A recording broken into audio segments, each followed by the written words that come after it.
12 जानेवारीला राष्ट्रीय युवा महोत्सव नाशकात पार पडणार आहे आणि ह्या उद्घाटनाप्रसंगी भारताचे पंतप्रधान नरेंद्र मोदी या मोदी मैदानावरती येणार आहे आणि ह्याच मैदानाची पाहणी करण्यासाठी जे मंत्री आहेत गिरीश महाजन ते या ठिकाणी आलेले आहेत आणि आता जर पाहिलं तर ह्या ठिकाणी जे आहे ते अंतिम टप्प्यात काम चालू आहे आणि या कामाची जी आहे ती पूर्ण पाहणी करण्यासाठी मंत्री गिरीश महाजन ह्या परिसरामध्ये आलेले आहेत। तब्बल 8000 पेक्षा जास्त विद्यार्थी या सभेमध्ये येणार आहेत आणि या ठिकाणी लाखो जे भाजप कार्यकर्ते असतील किंवा मोदी समर्थक असतील यांची या सभेमध्ये सहभागी होणार आहेत।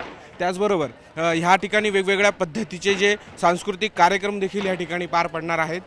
त्याचबरोबर या ठिकाणीची जी परिस्थिती आहे त्याचबरोबर जी परिस्थिती असताना नेमकी काय घटना घडू शकते यासाठी पोलिसांचा बंदोबस्त देखील मोठ्या प्रमाणात असणार आहेत। आपल्याबरोबर या सगळ्यात परिस्थितीशी बोलण्यासाठी अमृत नोनी आर्थो प्लस ये एक प्रूवन फॉर्मूला है। इसमें मौजूद नोनी फल के गुण और आयुर्वेदिक जड़ी बूटियां शरीर को जरूरी पोषक तत्व देने के साथ साथ हड्डियों और जोड़ों के घिसने, उनमें होने वाले सूजन और दर्द को रोकने में मदद करता है। दर्द मुक्त जीवन के लिए अमृत नोनी आर्थो प्लस।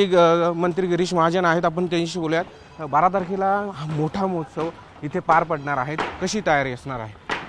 12 तारखेला स्वामी विवेकानंदांची जयंती आहे आणि त्यानिमित्ताने हा युवा महोत्सव, राष्ट्रीय युवा महोत्सव 8000 युवक संपूर्ण देशातून वेगवेगळ्या राज्यातून या ठिकाणी येणार आहेत आणि त्याचबरोबर एक मोठी जाहीर सभा युवकांना संबोधित मोदीजी या ठिकाणी करणार आहेत।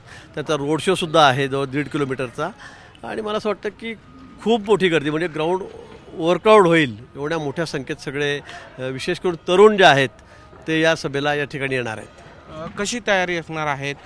एवढे लाखो नागरिक या ठिकाणी येणार आहेत, त्याचबरोबर विद्यार्थी देखील भारतातले येणार आहेत। ते भारतातले विद्यार्थी येणार आहेत, ते 5 दिवस या ठिकाणी राहणार आहेत। त्याचे वेगवेगळे कार्यक्रम या ठिकाणी आहेत।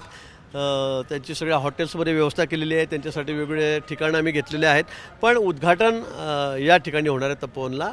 माननीय मोदीजी उद्घाटनाला या ठिकाणी येत आहेत आणि ही जाहीर सभाही होणार आहे आणि म्हणून सगळे तरुण तरुणी महाविद्यालयातले ते असतील आणि इतरही सगळे म्हणजे जनरल म्हणजे ही मोठी जाहीर सभा, एक रेकॉर्ड ब्रेक अशी जाहीर सभा ही नाशिक शहरातली यावेळी होणार आहे। त्याचबरोबर या ठिकाणी गोदा आरतीला देखील पंतप्रधान येणार अशी चर्चा आहे, तर राम मंदिरात देखील जाण्याची चर्चा नाही। अजून त्या संदर्भामध्ये कुठेही तसा निर्णय झालेला नाही किंवा कार्यक्रमामध्ये त्यांचे तसं आलेलं नाही। त्याचबरोबर रोड शोचं कसं नियोजन असणार? त्या संदर्भात हेलिपॅडवर उतरल्यानंतर ते या ठिकाणापर्यंत 1.5 किलोमीटरचं अंतर आहे आणि ते त्या ठिकाणी त्यांचा रोड शो होणार आहे। मोठ्या संख्येमध्ये सगळे युवक आहेत, ते त्यांचं स्वागत त्या ठिकाणी करणारे असतात दुतर्फा उभं राहून आणि सभास्थळी त्या ठिकाणी इथे आल्यावर मग ते सभेला संबोधित करतील। ह्यात सभेमध्ये काही महाराष्ट्रातल्या किंवा नाशिकला काही गिफ्ट मिळेल? नाही, इथे गिफ्ट देण्याची सभा नाही आहे, कुठली राजकीय सभा पण नाही आहे की इथे काहीतरी दिलं जाईल वाटलं जाईल असं नाही आहे। ही स्वामी विवेकानंद यांच्या जयंतीनिमित्त एक युवकांना प्रोत्साहित करण्यासाठी म्हणजे दरवर्षी हा कार्यक्रम असतो। देशामध्ये कुठल्या ना कुठल्या राज्यामध्ये हा कार्यक्रम असतो। यावर्षी तो मान आपल्याला मिळालेला आहे आणि आपल्याला मिळाल्यावर तो मुंबई, पुणे, नागपूर मोठ्या शहरात तिकडे न घेता आपण नाशिकला आग्रहाने हा कार्यक्रम घेतलेला आहे आणि म्हणून युवकांना ते त्या दिवशी संबोधित करतील। विद्यार्थ्यांना याबाबत काय तुम्ही आव्हान करणार तुम्ही कार्यक्रमाला? नाही, विद्यार्थ्यांनी अतिशय महत्त्वाचं स्वामी विवेकानंद आणि युवक हे तर एक अतिशय जवळचं नातं आहे, एक वेगळं समीकरण आहे आणि म्हणून त्या बाबतीत अजून बोलायला पंतप्रधान मोदीजी येत आहेत आणि म्हणून एक पर्वणीच त्या ठिकाणी मला असं वाटतं या संदर्भामधली आहे आणि म्हणून युवकांनी मोठ्या संख्येमध्ये अगदी सर्वांनी या कार्यक्रमाला निश्चित यावं आणि मोदीजींना ऐकायलाही त्यांनी यावं।